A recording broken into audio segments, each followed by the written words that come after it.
అయితే వైజాగ్లో అయితే విస్తీర్ణం ఎక్కువ ఉంది అని అంటుంది కదా. అమరావతి చాలా విస్తీర్ణం ఉంది కదా, చుట్టూ అంతా పొలాలే కదా.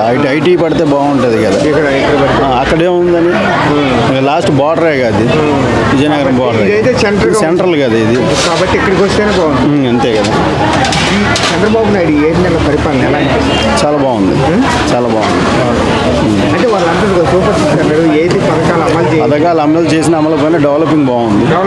బాగుంది. పోలీసుల దగ్గర నుండి అన్నిటి మీద కొద్దిగా కస్టడీ బాగుంది. రోడ్లు బాగా క్లియర్ అయింది. ఆయన చేసింది 5 సంవత్సరాల పాలన అట్టాగే ఉన్నాయి రోడ్లు. ఈయన వచ్చిన 6 నెలలు కూడా అవ్వలేదు, చాలా వరకు రోడ్లు క్లియర్ అయిపోయాయి. గోతులు చాలా క్లియర్ అయిపోయాయి.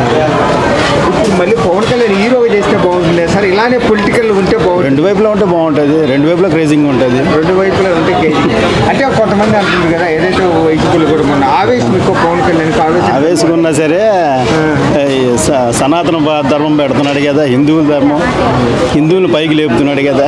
పడిపోయిన వాళ్ళే వాళ్ళ క్రేజింగ్ మన క్రేజింగ్ వస్తుంది కదా, సనాతన ధర్మం అని చెప్పి. కొద్ది హిందువులు మన భారతదేశ భావం పడుతుంది కదా మెయిన్, అంతే కదా.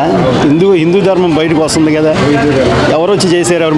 మోడీ తర్వాత ఈయన, అక్కడ యోగి తర్వాత ఇతనే. ఎవరున్నారు? కాబట్టి ఉండే అవకాశం చాలా వరకు లాగుతుంది. ఇతను ఉంటేనే బాగుంటుంది.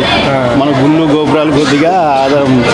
మరి సనాతన ధర్మం అనే చేసే వాళ్ళకి మరి ఆవేశం ఉంది అని వాళ్ళ ఆవేశం ఉండకపోతే ఏం జరుగుతుంది? ఏం జరగదు. ఇంట్లో కూర్చోమంటారు వాళ్ళందరూ వచ్చి. ఆవేశం లేకపోతే దాని సనాతన ధర్మం బయటికి రాలేదు కదా, ఇంట్లో కూర్చోమంటారు.